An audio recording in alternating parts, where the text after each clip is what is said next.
Nagpasalamat ang mga residente ng Butuan City matapos mabigyan ng tulong pinansyal at ilang kagamitan pang-agrikultura mula sa Administrasyong Marcos Jr.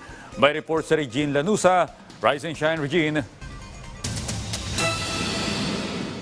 Hindi na nakapagtanim ng palay ang pamilya ni Maylene Flores sa Butuan City dahil ilang buwan nang walang ulan sa kanilang lugar. Natuyo na raw ang lupa sa kanilang sakahan dahil wala ring patubig.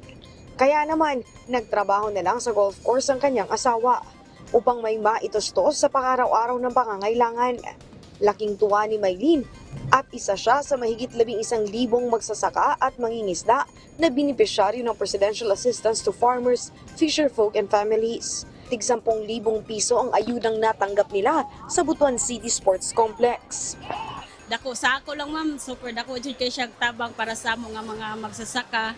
Siyempre, nakabawi gamay sa mga nakaagi nga mga gasto. Bukod kay Maylene, masaya rin ang PWD na si Michael Kimpanis dahil nabiyayaan din siya ng financial assistance buhat sa DSWD.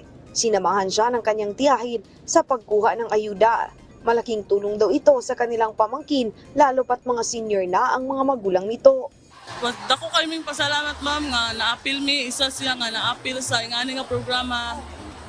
Makasulbad jud sa kuan ma'am sa pang-adlaw-adlaw. Nasa 4,650 na mga benepisyaryo ang natulungan ng DSWD. Malaki ang pasasalamat ng lokal na pamahalaan sa tulong ng natanggap ng kanilang mga residente. Sa Region 13, nasa 700 million pesos ang naging danyos dahil sa El Nino.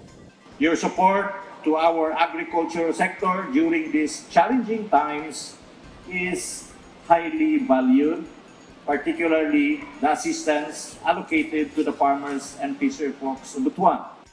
Mahal naming Pangulo, maraming salamat po sa malasakit at pagmamahal na consistently pinapakita niyo po sa amin. Alam niyo ho, ang masasabi ko lang po in behalf of the province, mabuhay ho kayo. Ayon kay Pangulong Ferdinand Marcos Jr., maliban sa mga pinansyal na ayuda, may binigay ding agricultural equipment sa mga piling asosasyon, seeds ng hybrid rice, binhi ng nyog, abaka at mushroom.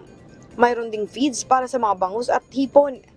Sa talumpati, binanggit ng Pangulo ang pagpapatupad ng infra project sa rehiyon, lalo na ng mga daanan upang mas mapabilis ang pagdadala ng mga produkto. Makakaasa po kayo na magiging kaagapay ninyo ang administrasyong ito upang mabigyan ng katuparan ang inyong mga mithiin at mapaunlad palalo ang inyong mga kabuhayan.